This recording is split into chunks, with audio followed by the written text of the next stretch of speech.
Lors de la fête d'anniversaire de ma mère, elle me regarda et me lança une remarque cinglante. Aurélien, tu n'arriveras jamais à la cheville de ton frère. C'est Florian qui prend soin de cette famille. Je me levai, le cœur battant, et rétorquai, si c'est le cas, à partir de maintenant, que Florian paie toutes les factures. Je n'enverrai plus un sou. La pièce devint silencieuse, les yeux de mes parents s'écarquillèrent sous le choc. Quel argent? Nous n'avons jamais rien reçu de ta part. Je sortis mon téléphone, ouvris mes relevés bancaires, et la vérité qui se dévoila laissa toute la famille stupéfaite. Je m'appelle Aurélien Dubois, né et élevé à Brive-la-Gaillarde, une petite ville nichée au milieu de collines verdoyantes où tout le monde se connaît comme sa poche et où les histoires de famille sont souvent partagées autour de dîners simples. Mais mon enfance n'a pas été ce tableau chaleureux. Ce fut une longue série de jours passés dans l'ombre de comparaisons injustes, où j'étais toujours celui qui manquait de brillance et mon jeune frère Florian était l'étoile scintillante que personne ne pouvait égaler. Dès mon plus jeune âge, je me suis habitué à être mis de côté, comme si je n'étais qu'un personnage secondaire dans l'histoire de ma propre famille. Florian, de 4 ans mon cadet, était né avec un étrange charisme. Vif, éloquent et doué pour charmer les adultes avec ses sourires radieux ou ses blagues opportunes, il était le véritable enfant prodige. Chéri par nos parents et nos proches comme un trésor.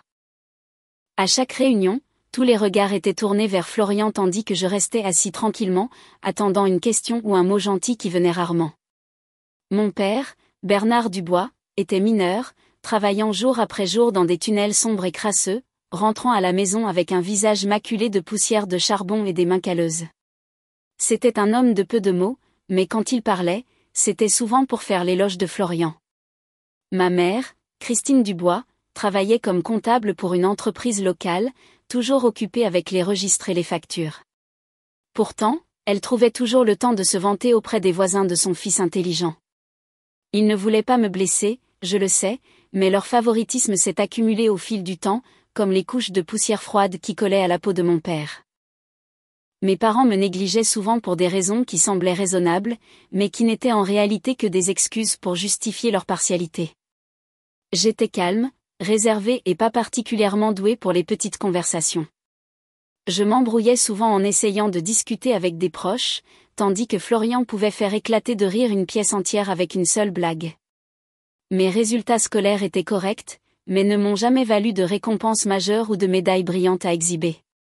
Florian, en revanche, était constamment félicité pour sa participation à toutes sortes d'activités, du football junior au spectacle scolaire, des choses qui le faisaient sortir du lot et attiraient l'attention. J'aimais lire de la science-fiction et bricoler avec la technologie, passant des heures devant un vieil ordinateur que mon père avait acheté au marché de l'occasion, le démontant pour comprendre comment il fonctionnait.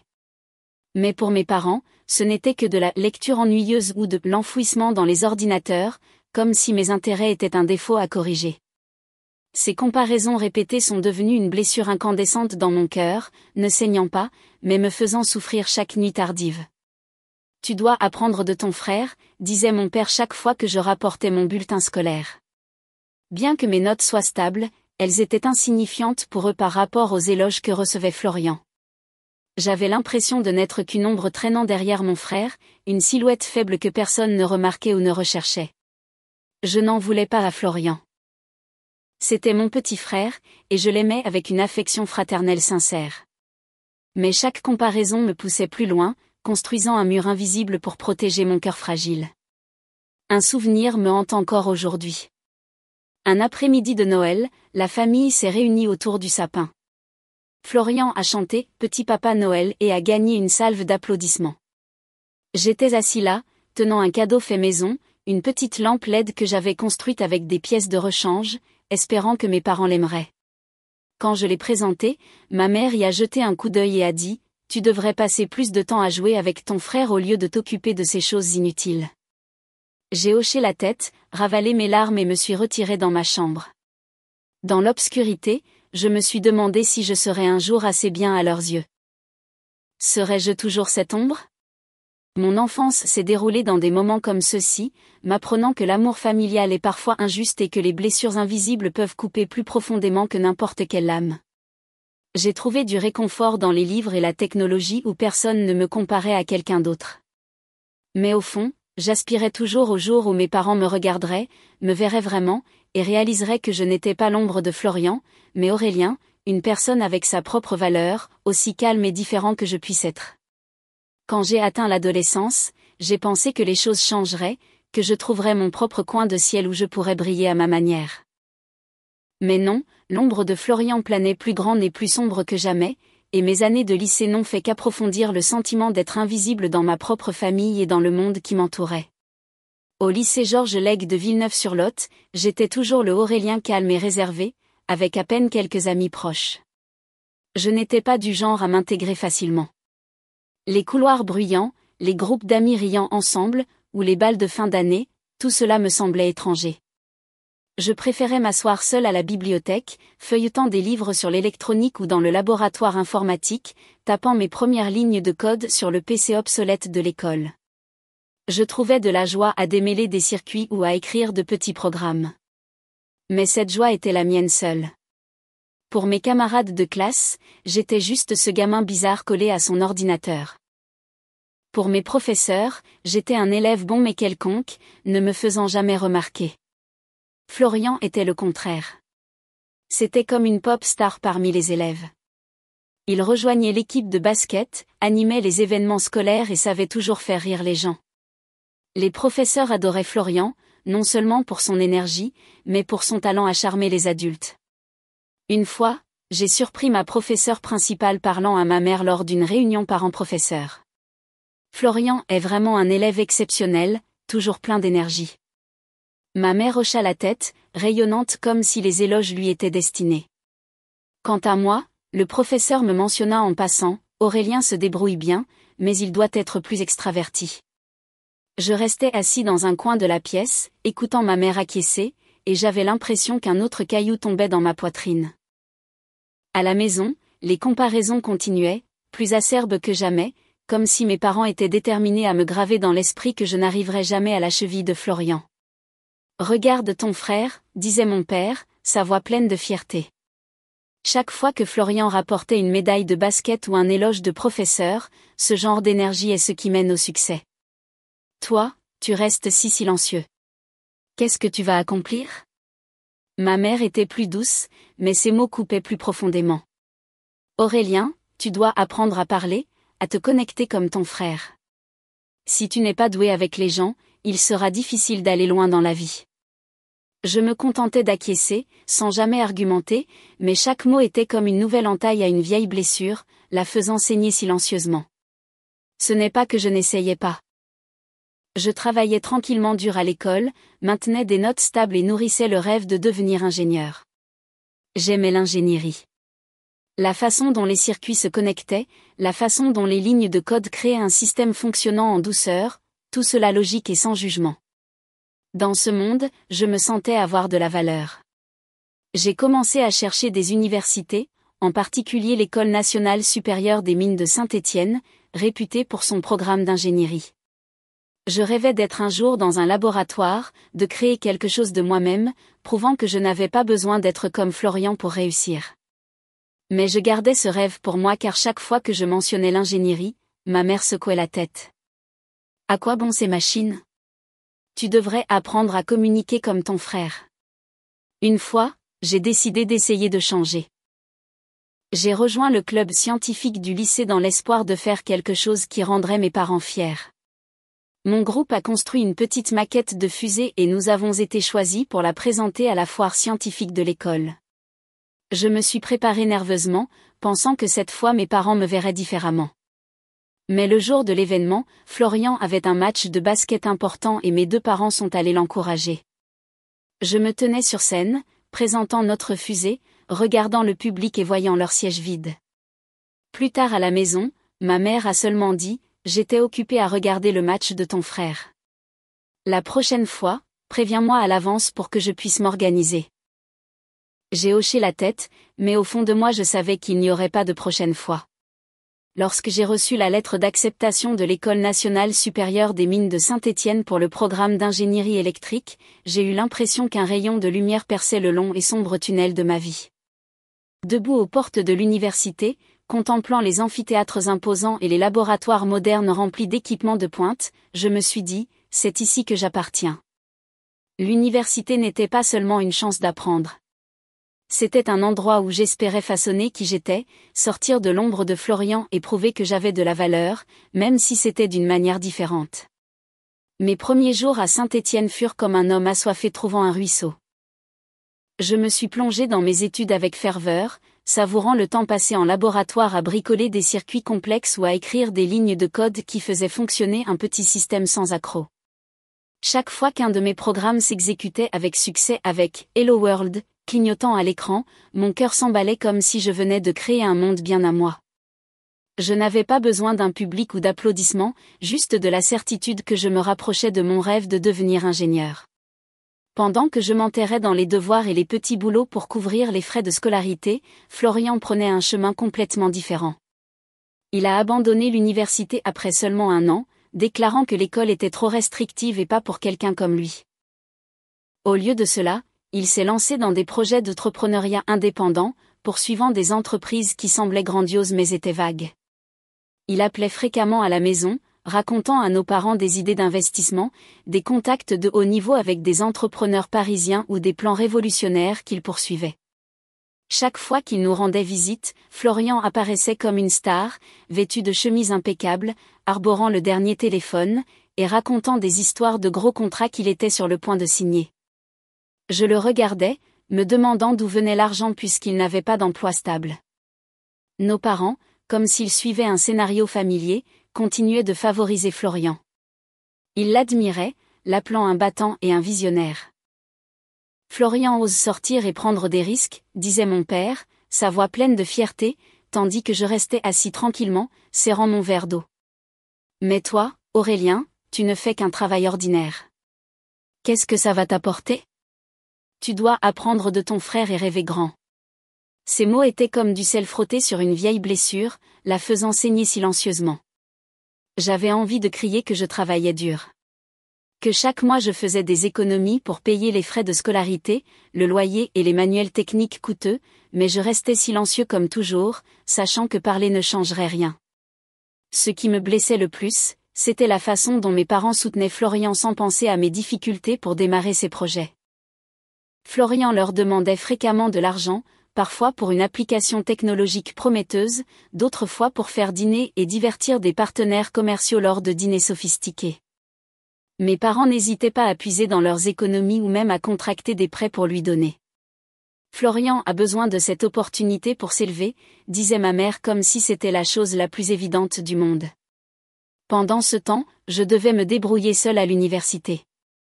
Les frais de scolarité, le loyer, la nourriture, les livres, tout dépendait de petits boulots éreintants.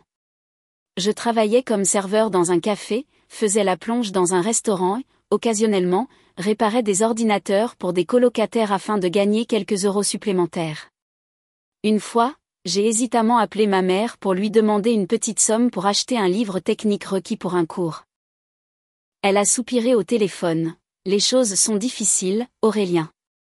Je viens d'envoyer de l'argent à Florian pour son entreprise. Tu devras te débrouiller. J'ai raccroché, me suis assis dans ma chambre louée, j'ai regardé la pile de livres d'occasion sur mon bureau et je me suis dit que je devais faire plus d'efforts. Mes années d'université furent comme vivre en machine, à courir entre les études, le travail et la poursuite de mes rêves d'ingénieur.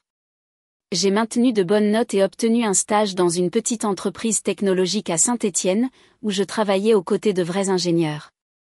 Excité, j'ai partagé la nouvelle avec mes parents au téléphone, espérant qu'ils seraient fiers. Mais ma mère a seulement marmonné, « C'est bien, Aurélien.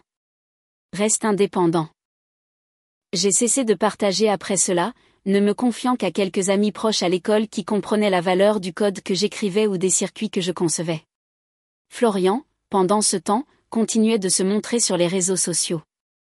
Des photos de lui posant à côté de voitures élégantes, s'enregistrant dans des bars haut de gamme, ou affichant des montres chères avec des légendes confiantes comme « Le chemin du succès n'est jamais facile ». Je regardais ces publications en me demandant d'où venait l'argent alors que nos parents, qui avaient passé leur vie à économiser, luttaient pour le soutenir. Une fois, j'ai surpris ma mère se vantant à une voisine du grand projet de Florian. Sa voix pleine de fierté, tandis que j'étais seulement mentionné comme « Aurélien qui est à l'université, probablement en train de devenir ingénieur ». Même de loin, l'ombre de Florian pesait lourdement sur moi. Chaque fois que j'appelais à la maison, ma mère s'extasiait sur ses grands projets tandis que je recevais des questions superficielles. « Comment vont les études ? Ça va ?» Je répondais brièvement, sachant qu'il ne s'en souciait pas vraiment. J'aimais toujours ma famille et je me souciais de Florian, mais le sentiment d'être négligé me poussait de plus en plus loin. Je me disais que je prouverais ma valeur, non pas par des vantardises, mais par ce que j'accomplirais. Je voulais devenir un ingénieur compétent, construire une vie stable, non pas pour éclipser Florian, mais pour être moi-même. Aurélien, une personne avec sa propre valeur, aussi calme et différente que je puisse être.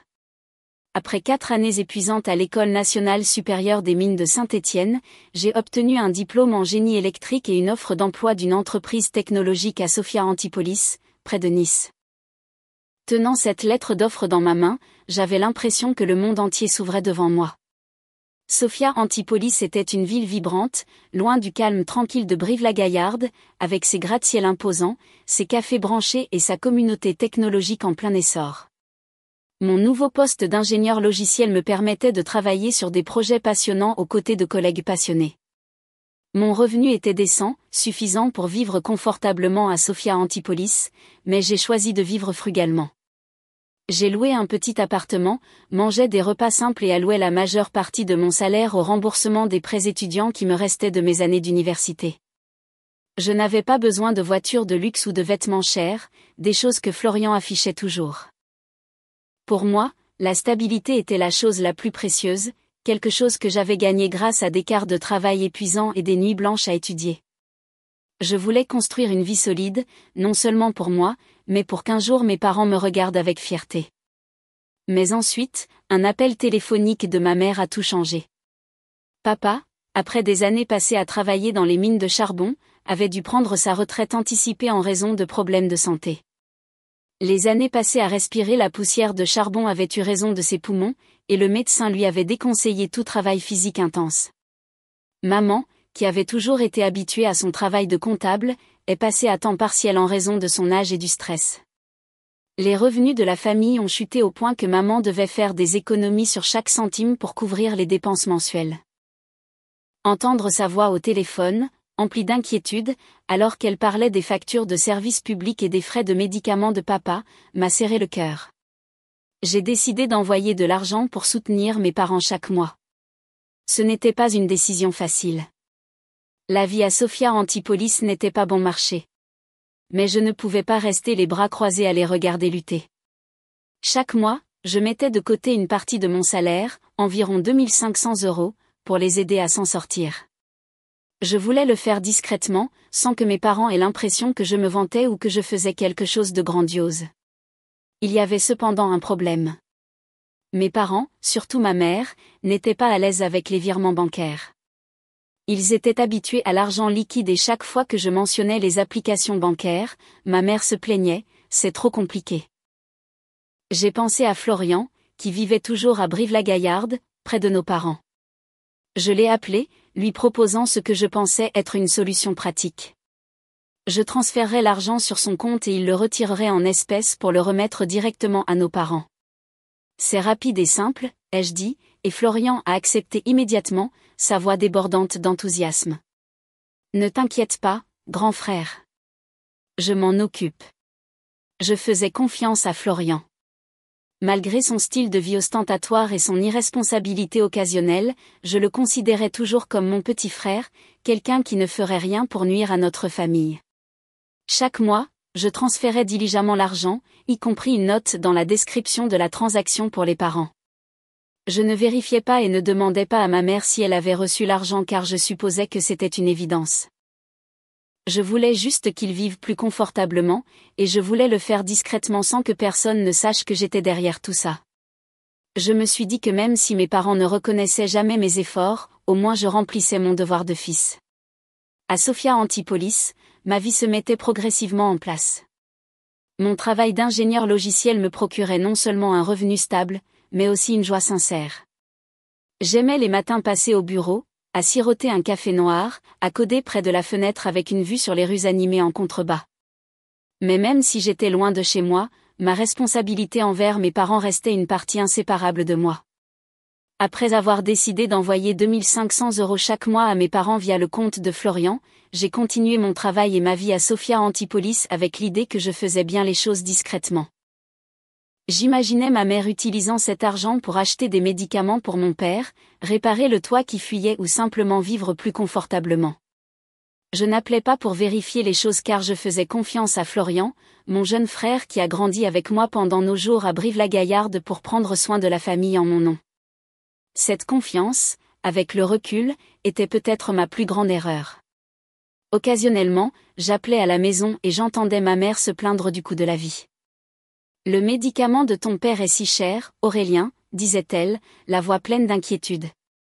Le toit fuit encore. Ça a coûté 1000 € à réparer. À ces moments-là, mon cœur se serrait. J'ai augmenté le montant que j'envoyais. Parfois 2700 €, parfois 3000 €, même si cela signifiait réduire mes dépenses à Sophia Antipolis, manger moins au restaurant, sauter des sorties avec des collègues. Je ne me plaignais pas car je pensais que je faisais ce qu'il fallait. Je voulais juste que mes parents vivent confortablement, libérés des soucis des années où ils avaient fait des économies pour nous élever.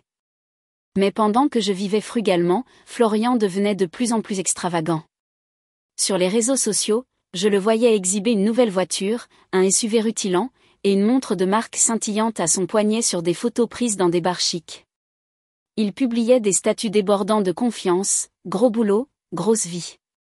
Je regardais ses publications et me demandais d'où venait l'argent puisqu'il était toujours en freelance avec des projets qui n'étaient jamais tout à fait clairs.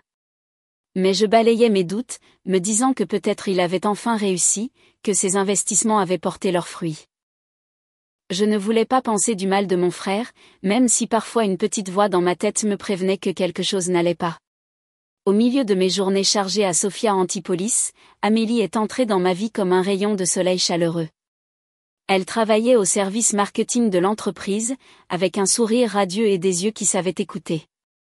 Nous avons commencé par de courtes conversations pendant les pauses déjeuner où je parlais maladroitement d'un bug de code tenace et elle partageait des détails sur une nouvelle campagne publicitaire. Progressivement, les cafés après le travail nous ont rapprochés.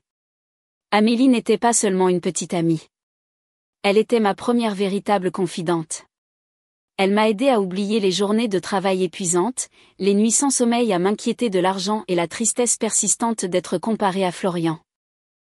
Un soir, alors que nous étions assis sur un banc de parc sous la douce lueur des lampadaires, je lui ai parlé de mon enfance à Brive-la-Gaillarde, de ma vie dans l'ombre de Florian et de l'argent que j'envoyais à mes parents par son intermédiaire. Amélie écouta sans jugement, puis me prit la main et dit « Aurélien, tu fais quelque chose de formidable en t'occupant de tes parents, mais tu dois être plus transparent.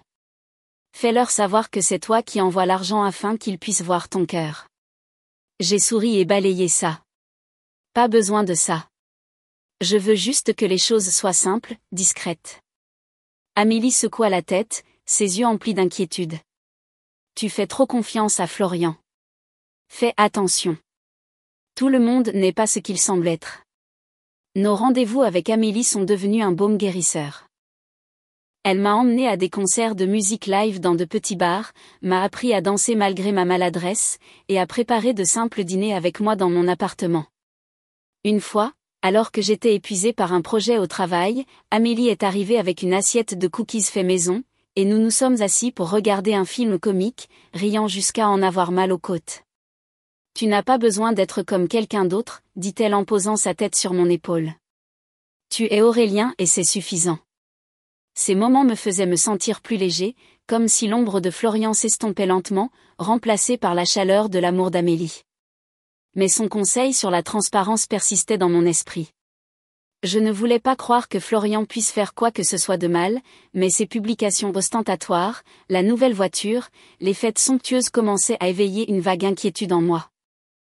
J'ignorais que ce sentiment me menait vers une vérité douloureuse.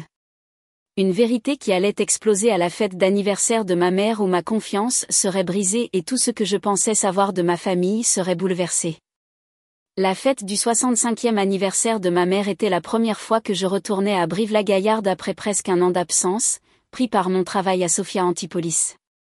Je voulais faire quelque chose de vraiment spécial pour la célébrer.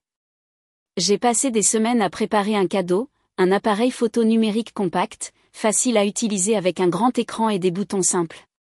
Parfait pour maman, qui avait mentionné un jour vouloir capturer les moments en famille et les marguerites de son jardin. Je suis allée dans un magasin d'électronique à Sophia Antipolis, testant chaque modèle, pesant soigneusement les marques. Amélie, ma petite amie, m'a même aidé à vérifier les fonctionnalités, s'assurant que maman l'adorerait. Ta maman va adorer ça, dit Amélie avec un sourire, ses yeux pétillants alors que nous emballions le cadeau dans du papier vert, la couleur préférée de maman, et écrivions une carte qui disait « Joyeux anniversaire, maman », de la part d'Aurélien et Amélie. Amélie accepta de m'accompagner à Brive-la-Gaillarde, non seulement pour la fête, mais aussi pour rencontrer ma famille. J'étais plus nerveux que jamais. C'était la première fois que je ramenais une petite amie à la maison, et je voulais que ma famille voie que j'étais différent maintenant, un Aurélien mûr avec un emploi stable, une vie respectable et une partenaire merveilleuse. Dans l'avion depuis Sophia Antipolis, je m'assis à côté d'Amélie, regardant les nuages blancs dérivés par le hublot. Elle me tint la main et murmura « Ne t'inquiète pas, tout ira bien. Je suis impatiente de rencontrer tes parents, même s'ils sont un peu partiaux, comme tu l'as dit. » J'ai souri, mais mon cœur était lourd.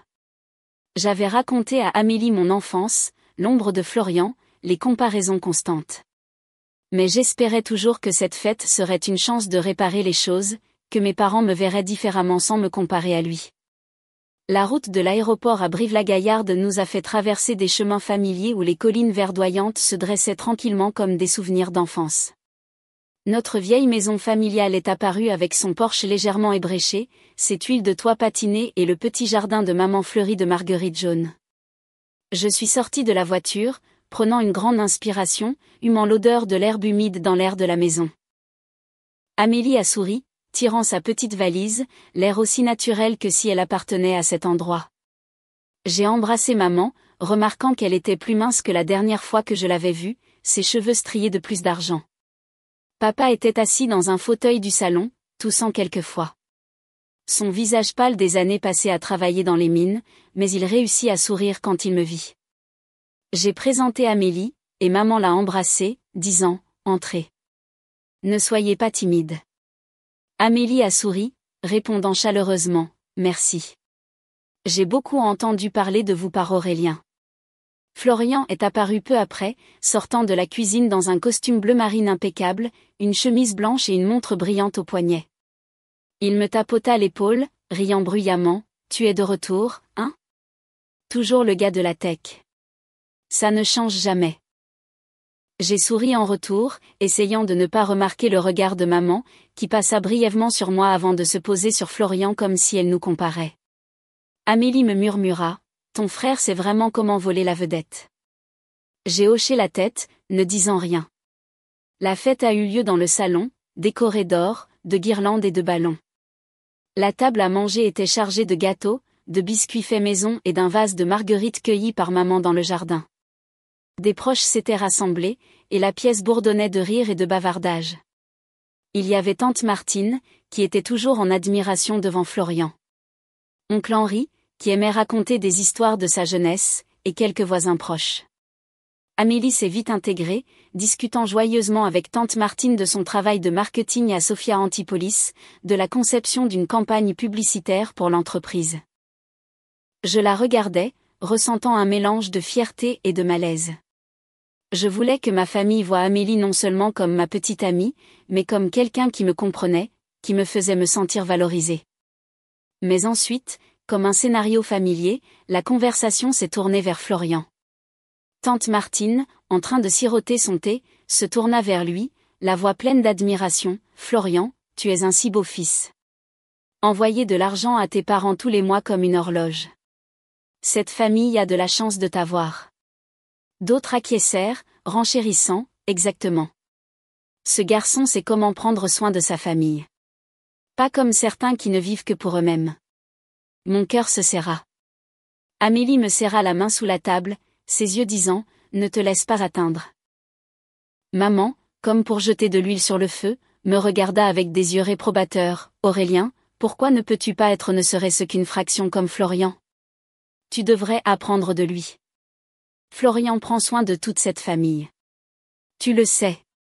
Ces mots, tranchants comme un couteau, coupaient profondément dans des blessures que j'avais essayé d'enterrer pendant des années.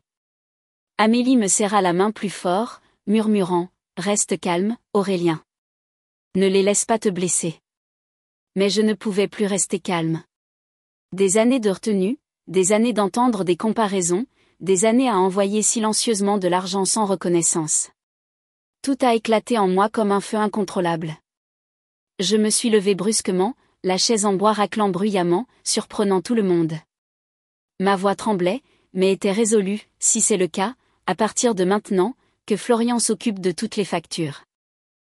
J'arrêterai d'envoyer de l'argent. La pièce devint silencieuse comme si l'air avait été aspiré. Les yeux de mes parents s'écarquillèrent sous le choc. Papa, la voix affaiblie par la maladie, prit la parole. Quel argent? Nous n'avons jamais rien reçu de ta part. Maman hocha la tête, le ton sec. Aurélien, ne dis pas de bêtises. Tu travailles loin, tu ne te soucies jamais de nous. Quand as-tu déjà envoyé de l'argent? Je sentis le sang me monter à la tête, un mélange de douleur et de colère. Amélie me regarda, ses yeux inquiets mais encourageants. Je pris une profonde inspiration, sortis mon téléphone de ma poche et ouvris l'application bancaire. Mes doigts firent défiler l'historique des transactions, chaque ligne claire comme le jour. 2500 € chaque mois, parfois 2700 €, parfois 3000 €, tous transférés sur le compte de Florian avec la note, pour les parents. Je tendis l'écran pour que tout le monde voie, ma voix calme mais glaciale, c'est ici, depuis 2 ans. Chaque mois, j'ai envoyé de l'argent à Florian pour qu'il vous le donne. Vous dites que je ne me soucie pas de vous? Alors, qu'est-ce que c'est que ça? La pièce devint un silence de mort. La bouche de maman s'ouvrit, ses mains tremblantes comme si elle voulait toucher l'écran. Papa se redressa, les yeux écarquillés, sa voix, Aurélien, est-ce vrai? Les proches commencèrent à murmurer, leurs regards admiratifs envers Florian se transformant en suspicion. Tante Martine marmonna, mon Dieu, que se passe-t-il? Oncle Henri, habituellement silencieux, se tourna vers Florian, son ton sévère, Florian, qu'est-ce que c'est que cette histoire? Amélie, incapable de garder le silence plus longtemps, se leva, sa voix douce mais claire, Aurélien a travaillé si dur pour s'occuper de cette famille. Il ne voulait pas se vanter, mais je pense que tout le monde a besoin de connaître la vérité. Il a envoyé de l'argent tous les mois, même s'il a dû vivre frugalement à Sophia Antipolis, travaillant jour et nuit pour le gagner. Je ne comprends pas pourquoi il y a eu un tel malentendu. Elle me regarda, ses yeux me donnant de la force, mais aussi remplis d'inquiétude. Tu n'as pas tort, Aurélien.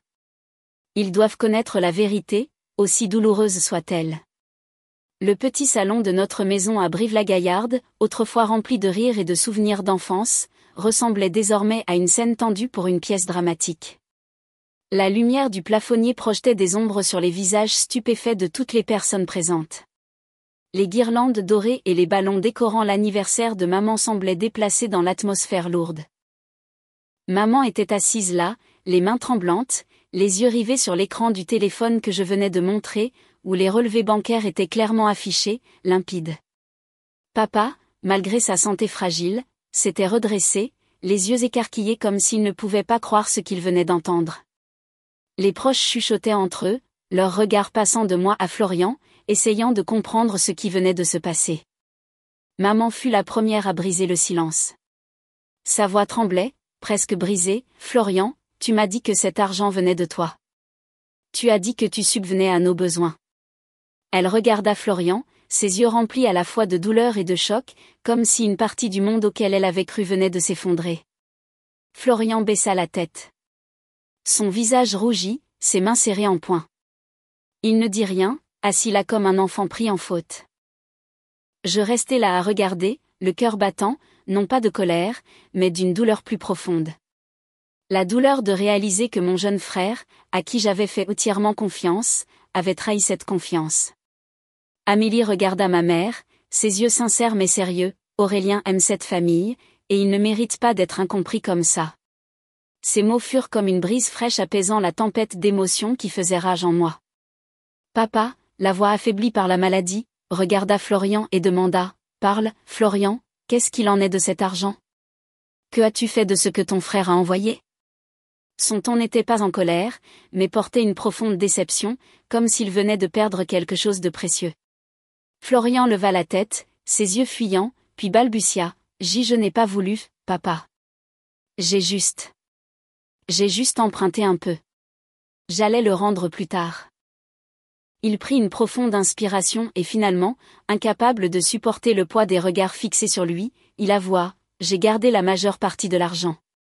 Je ne vous ai donné, à toi et maman, qu'une petite partie, quelques centaines d'euros par mois. Pour que vous pensiez que je prenais soin de la famille. J'avais besoin de l'argent pour rembourser des dettes, pour garder les apparences. Je ne voulais pas que vous soyez déçus de moi. » La pièce retomba dans le silence, mais cette fois c'était un silence plus lourd, comme si tout le monde essayait de digérer la confession de Florian. Tous ces mois où j'avais fait des économies, vécu frugalement, travaillé des heures supplémentaires pour envoyer de l'argent à mes parents. Tout cela avait été un outil pour Florian pour maintenir son image de fils modèle. Je le regardais, cherchant une trace du petit frère qui me poursuivait dans le jardin pour jouer au ballon, qui partageait un cookie fait par maman avec moi. Mais devant moi se tenait maintenant un jeune homme, le visage rougi par la honte et les yeux fuyant les miens. Amélie, debout à mes côtés, s'adressa doucement à la pièce. Aurélien ne voulait pas faire tout un plat de ça. Il voulait juste que ses parents vivent bien, sans souci. Mais je pense qu'à partir de maintenant, les choses doivent être plus claires. Aurélien mérite d'être reconnu. Non pas pour l'argent, mais pour son cœur. Elle se tourna vers moi, ses yeux doux. Tu me rends fier, Aurélien. Je sais que tu ne voulais pas te vanter, mais aujourd'hui tu devais parler pour te protéger. Ces mots furent comme une brise fraîche, apaisant la tempête d'émotions en moi. Mais ils me rappelèrent aussi que si j'avais écouté ses conseils dès le début, les choses n'auraient peut-être pas été aussi loin. Florian, après un long silence, finit par parler, sa voix tremblante, « Aurélien, je suis désolée. Je n'ai pas voulu te faire de mal. Je me suis retrouvée endettée. Mes projets, ils n'étaient pas comme je l'avais dit. J'ai perdu de l'argent, accumulé des dettes, et j'avais besoin de l'argent pour garder les apparences afin que maman et papa ne soient pas déçus. » Il baissa la tête, la voix étranglée, « J'ai eu tort. Je ne pensais pas que les choses iraient aussi loin. » Sa confession me laissa à la fois en colère et apitoyée. En colère parce qu'il avait menti et m'avait utilisé, mais apitoyée parce que c'était mon frère. Et je savais qu'il était aussi une victime des attentes qu'il s'était imposées. La vérité sur Florian éclatait lentement. Les grands projets dont il se vantait sur les réseaux sociaux, le SUV, la montre de marque, les fêtes somptueuses, étaient tous financés par des prêts, des dettes, et pire encore, l'argent que j'avais envoyé pour nos parents. Il en avait utilisé la majeure partie pour maintenir son style de vie ostentatoire, ne donnant à nos parents que quelques centaines d'euros par mois, juste assez pour qu'ils pensent qu'il était le fils modèle. Je le regardais, le cœur déchiré entre la douleur et la déception. Mais plus que tout, je réalisais que la distance entre nous n'était pas seulement une question de personnalité. C'était une question d'honnêteté. Maman se couvrit le visage, sanglotant. Elle me prit la main, sa voix tremblante, « Aurélien, je suis tellement désolée. Je ne savais pas que tu faisais tant. J'ai eu tort toutes ces années. » Papa, la voix affaiblie par la maladie, me regarda avec des yeux pleins de regrets, « J'ai eu tort, Aurélien. J'ai toujours pensé que tu ne te souciais pas de la famille, que c'était Florian qui veillait sur nous. Je n'ai jamais imaginé que tu... » Il s'interrompit comme s'il ne trouvait pas les mots. Je vis ses yeux rougir et pour la première fois de ma vie, je sentis qu'il me voyait vraiment. Non pas comme l'ombre de Florian, mais comme son fils. Les proches présents dans la pièce, de tante Martine à oncle Henri, commencèrent à murmurer. Tante Martine, qui avait toujours fait l'éloge de Florian, posa doucement sa tasse de thé, les yeux confus. Oncle Henri me regarda, sa voix basse, « Aurélien, je n'avais aucune idée que tu faisais tant en silence. J'ai toujours pensé. » Il ne termina pas sa phrase, mais ses yeux, pour la première fois, exprimaient un respect que je n'avais jamais vu auparavant. Une voisine murmura, « Il s'avère qu'Aurélien est celui qui soutient la famille. Qui l'aurait cru? Je regardais tout le monde, le cœur déchiré entre la douleur et le soulagement. La vérité était révélée, mais elle n'apportait pas la joie que j'avais espérée. Je voulais seulement que mes parents vivent bien, sans souci. Mais maintenant, je réalisais que ma confiance avait été trahie, et que ma famille avait été obscurcie par les mensonges et le favoritisme. Florian leva les yeux, ses yeux pleins de remords. « Aurélien, je te rembourserai l'argent.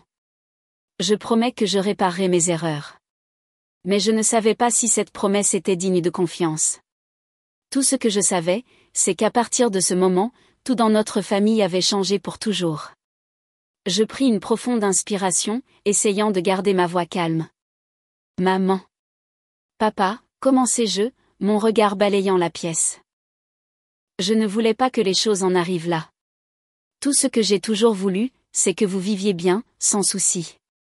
Mais ce qui vient de se passer? Ça m'a fait tout remettre en question. Je ne peux pas continuer comme avant. Maman me regarda, ses yeux encore brillants de larmes comme si elle voulait dire quelque chose. Mais je levai la main pour l'arrêter. Je devais tout dire pour fixer des limites que je n'avais jamais osé envisager auparavant. Si vous voulez que je continue à vous soutenir, dis-je, ma voix lente mais résolue. J'ai quelques conditions. Premièrement, je ne veux plus entendre de comparaison entre Florian et moi. J'ai vécu toute ma vie dans son ombre, et j'en suis fatiguée. Je suis Aurélien, pas une version inférieure de Florian. Je regardai maman, puis papa, mes yeux non pas en colère, mais fermes. Deuxièmement, à partir de maintenant, chaque dépense doit être transparente. Je vous enverrai l'argent directement, ou je paierai les factures moi-même. J'ai besoin de savoir que mon argent est utilisé aux fins prévues. Et troisièmement, Florian doit aussi contribuer. S'il veut faire partie de cette famille, il doit prendre ses responsabilités, pas seulement faire de vaines promesses. La pièce devint silencieuse. Maman hocha la tête lentement, les larmes coulant toujours sur ses joues. « Aurélien, je suis d'accord, » dit-elle, la voix étranglée par l'émotion. « J'ai eu tort de te comparer à ton frère. Je promets de ne plus le faire. Je voulais juste que notre famille soit harmonieuse, mais j'ai fait tellement d'erreurs. » Papa prit aussi la parole. « Je suis d'accord, Aurélien. Tu as raison. À partir de maintenant, tout sera transparent. Nous ne laisserons pas cela se reproduire. » Florian, toujours la tête baissée, finit par lever les yeux. Son visage était rougi, ses yeux pleins de honte, mais aussi une lueur de détermination. « Aurélien, » dit-il, sa voix tremblante. « Je sais que j'ai eu tort. Je ne fais pas que m'excuser. J'essaierai de réparer mes erreurs. Je contribuerai. J'aiderai maman et papa, et je vivrai plus responsablement. » Il me regarda, ses yeux suppliant une chance. « Je ne veux pas perdre cette famille, et je ne veux pas que tu penses du mal de moi pour toujours. » Ces mots, même si je n'étais pas entièrement sûre de pouvoir leur faire confiance, adoucirent mon cœur. Amélie, assise à mes côtés, esquissa un léger sourire et murmura « Tu as bien fait, Aurélien. Poser des limites est nécessaire, et je crois que ta famille comprendra. » Elle se tourna vers maman, sa voix douce. « Madame, je sais que c'est difficile, mais Aurélien veut juste de l'équité et de la transparence dans la famille. Il vous aime beaucoup, vous et votre mari. » Maman hocha la tête, serrant la main d'Amélie, souriant comme si elle voulait dire quelque chose, mais ne trouvait pas les mots. Ce qui devait être une joyeuse occasion était devenu un tournant pour notre famille. Maman, après avoir essuyé ses larmes, se leva et me serra fort dans ses bras. « Mon fils, je suis si fière de toi, » dit-elle, sa voix tremblante. « Je n'oublierai jamais ce que tu as fait. » Papa, incapable de se tenir debout, me serra la main, les yeux remplis de gratitude. Je sentis une petite étincelle de chaleur dans mon cœur.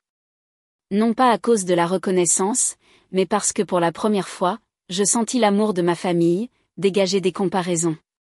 La fête d'anniversaire se termina tranquillement, personne n'ayant le cœur à couper le gâteau ou à lever des verres pour un toast. Les proches partirent un par un. Les murmures à propos de Florian et de la vérité qui venait d'être révélée persistaient dans l'air. Amélie me tint la main, ses yeux un ancrage stable au milieu de la tempête d'émotions. « Tu vas bien, demanda-t-elle doucement. J'acquiesçai, mais au fond de moi, je savais que j'avais besoin de temps pour tout digérer. La vérité avait été mise à nu, me laissant des sentiments mitigés. Un soulagement d'être enfin vue, mais la douleur que ma confiance en Florian ait été brisée. Je regardais maman, papa et Florian, ma famille, les personnes que j'aimais, et je me demandais si nous pouvions guérir ces fissures. Dans les mois qui suivirent, je retournai à Sophia Antipolis et continuai mon travail d'ingénieur logiciel, mais avec une nouvelle détermination. Je prendrais soin de mes parents, mais selon mes propres termes, avec des limites claires. J'ouvris un compte bancaire joint avec maman, lui apprenant à vérifier le solde via une application, même si elle se plaignait toujours que c'était trop compliqué. J'envoyais l'argent directement sur ce compte, 2500 € chaque mois, ajoutant parfois un peu plus lorsque maman mentionnait des dépenses imprévues comme la réparation de la plomberie ou l'achat de nouveaux médicaments pour papa. Mais cette fois, je m'assurais que tout était transparent. J'envoyais à maman des copies de reçus, appelais pour confirmer qu'elle avait bien reçu l'argent et demandais sa vérification. Je ne veux pas que le passé se répète, lui dis-je au téléphone, ma voix douce mais ferme. Maman hocha la tête lors de l'appel vidéo, les yeux pleins de gratitude. Je comprends, Aurélien. Je ne laisserai pas ça se reproduire. Comme il l'avait promis, maman et papa commencèrent à changer. Ils arrêtèrent de me comparer à Florian, ne mentionnant plus le jeune frère intelligent ou la fierté de la famille. Au lieu de cela, maman appelait régulièrement, s'enquérant de mon travail à Sophia Antipolis, des projets sur lesquels je travaillais. Être ingénieur doit être difficile, n'est-ce pas, demanda-t-elle, sa voix curieuse. Pour la première fois, je sentis qu'elle s'intéressait sincèrement à mon monde, le monde du code et des circuits. Papa, malgré sa santé déclinante, commença à parler au voisin d'Aurélien, l'ingénieur dans la grande ville. Une fois, il m'appela, sa voix, mais chaleureuse, « Je suis fier de toi, Aurélien. » J'ai eu tort de ne pas le voir plus tôt. Ces mots simples et sincères furent comme un baume apaisant les cicatrices de mon cœur. Florian, après l'incident de la fête, lutta pour se relever. Il m'a avoué que ses grands projets n'étaient rien d'autre que des paris ratés. Il devait de l'argent aux banques, à des amis et même à des usuriers. Aurélien, j'ai tellement essayé de réussir, de rendre maman et papa fiers, dit-il au téléphone, sa voix pleine de regrets. Mais j'ai pris le mauvais chemin, je ne savais pas comment le réconforter, mais je lui conseillais de trouver un emploi stable et de recommencer. Florian hocha la tête et pour la première fois je le vis prendre sa promesse au sérieux. Il trouva du travail dans un garage automobile à Brive-la-Gaillarde avec un salaire modeste mais suffisant pour couvrir ses dépenses et contribuer une petite somme à nos parents. Chaque mois, il envoyait 300 € à la maison. Pas beaucoup, mais c'était son premier véritable effort pour vivre de manière responsable. Maman me dit que Florian commença à passer plus de temps à la maison, aidant papa à réparer la clôture ou l'emmenant au marché. Il essaie, Aurélien, dit-elle doucement. Je sais qu'il a eu tort, mais je crois qu'il va changer. Je me sentis soulagée, non seulement à cause des changements de Florian, mais parce que j'étais enfin sortie de l'ombre de la comparaison qui pesait sur moi depuis des années. Je ne ressentais plus le besoin de rivaliser avec lui ou de prouver ma valeur. J'étais Aurélien, ingénieur logiciel, un fils, un homme vivant fidèle à ses valeurs. Mon travail à Sophia Antipolis prospéra. Je fus promu chef d'équipe de projet, dirigeant un groupe de jeunes ingénieurs. Amélie était toujours à mes côtés, me soutenant à travers les journées et les nuits chargées où je m'inquiétais pour ma famille. Elle devint une partie indispensable de ma vie. Non seulement une confidente, mais un rappel que je méritais d'être aimée et respectée. Un an après cette fête d'anniversaire fatidique, Amélie et moi décidâmes de nous marier. Nous choisîmes une petite église en périphérie de Sophia Antipolis, avec une atmosphère chaleureuse, une lumière douce filtrant à travers les vitraux sur des bancs en bois rustique. Amélie, avec son sens raffiné du style, insista pour ajouter des marguerites blanches rappelant le jardin de maman et un groupe acoustique jouant de douces chansons d'amour comme « Can't Help Falling in Love ». Je voulais un mariage simple, mais Amélie en fit une journée émouvante et inoubliable avec de petits détails qui me faisaient sourire. Des cartes manuscrites pour les invités, une petite table de dessert avec des cookies faits maison, et un photomaton avec un cadre en bois gravé de nos noms. « C'est notre jour, Aurélien, dit-elle, ses yeux pétillants. Mais c'est aussi un jour pour que ta famille voie à quel point tu es heureux. Florian y assista, habillé plus simplement qu'avant, ne portant plus de montre de marque ni de costume flashy. Il me serra dans ses bras, disant « Félicitations, Aurélien. J'essaie d'être une meilleure personne. » J'acquiesçai, sans évoquer le passé, mais dans mon cœur, j'espérais qu'il tiendrait parole. Le mariage fut rempli de joie, exempt de favoritisme ou de comparaison. Des proches de Brive-la-Gaillarde, y compris tante Martine et oncle Henri, étaient là, et cette fois ils parlaient de moi avec un respect sincère. Aurélien est vraiment un fils formidable, dit tante Martine, ses yeux ne se fixant plus sur Florian comme autrefois. Je souris, ressentant l'équité que j'avais attendue toute ma vie. Quand Amélie entra, vêtue d'une robe de mariée blanche, mon cœur sembla s'arrêter. Elle ressemblait à un rêve, ses cheveux tombant doucement, ses yeux brillants sous la lumière de l'église. Le groupe jouait une douce mélodie acoustique, et alors qu'elle s'approchait, prenant ma main, je savais que ce n'était pas seulement un nouveau départ pour moi, mais pour notre famille. La cérémonie fut remplie de joie, exempte de favoritisme ou de comparaison, seulement de l'amour et des retrouvailles. Alors que nous échangions nos vœux, je regardai dans les yeux d'Amélie et dis « Je promets de t'aimer et de te chérir comme tu m'as aidé à me retrouver. » Amélie sourit, sa voix étranglée par l'émotion, et je promets de toujours être à tes côtés, Aurélien, quoi qu'il arrive. Nous échangeâmes les alliances, et quand je l'embrassai, des applaudissements éclatèrent de la part de la famille et des amis. Je regardai mes parents, maman essuyant des larmes, papa souriant, et Florian debout dans un coin, faisant un léger signe de tête comme pour me soutenir. Ma famille, autrefois divisée par le favoritisme et les mensonges, retrouvait lentement le chemin de l'amour, de l'équité et de la clarté. Des années plus tard, Amélie et moi avons construit une vie pleine de joie. Nous avons racheté une petite maison à Sophia Antipolis avec un petit jardin où Amélie a planté des marguerites, exactement comme celle de maman à Brive-la-Gaillarde. J'ai continué mon travail dans l'entreprise technologique et Amélie a lancé une petite agence de conseil en marketing où elle brillait par sa créativité et sa passion. Nous rendions souvent visite à mes parents, leur apportant de petits cadeaux, un nouvel appareil photo pour maman, un fauteuil confortable pour papa. Mes parents nous accueillaient désormais avec des sourires et des histoires qui ne tournaient plus autour de Florian. Ils parlaient du jardin de maman, de la santé de papa, et s'informaient de notre vie à Sophia Antipolis. Tant que tu es heureux, je suis heureuse, dit maman, ses yeux dépourvus de toute trace de favoritisme. Florian, après des années de lutte, a finalement trouvé sa voie. Il a remboursé ses dettes grâce à son emploi stable dans le garage automobile et a ensuite ouvert un petit garage à Brive-la-Gaillarde. Son entreprise marchait bien, pas les grands projets dont il se vantait autrefois, mais assez pour qu'il soit fier de ses réalisations. Il continuait d'envoyer 300 € par mois à nos parents, ajoutant parfois un peu plus quand il le pouvait. Il commença à réparer ses erreurs passées, non seulement avec de l'argent, mais avec des actes. Réparer le toit de nos parents, emmener papa chez le médecin, ou simplement partager un dîner avec eux. Une fois, il m'a appelé, sa voix sincère, « Aurélien, je sais que j'ai fait des bêtises, mais j'essaie d'être quelqu'un dont tu peux être fier. » J'ai souri au téléphone, continue d'essayer, Florian. Je crois en toi. Et pour la première fois, je crus vraiment qu'il pouvait y arriver. Nos vies de frères, autrefois divisées par le favoritisme et les mensonges, avaient trouvé un équilibre. Je ne vivais plus dans l'ombre de Florian, et il ne courait plus après des attentes irréalistes. Notre famille, bien que non parfaite, avait appris à s'aimer équitablement et transparentement. En repensant à mon parcours, du garçon calme de Brive-la-Gaillarde à l'homme heureux aux côtés d'Amélie, je réalisais que les liens familiaux ne sont vraiment forts que lorsqu'ils sont construits sur la transparence et l'équité. L'amour sans équité cesse d'être un refuge et devient une blessure difficile à guérir. Ce n'est que lorsque chaque personne est valorisée pour ce qu'elle est qu'une famille peut perdurer comme un lieu où revenir plutôt qu'une ombre qui lie une vie.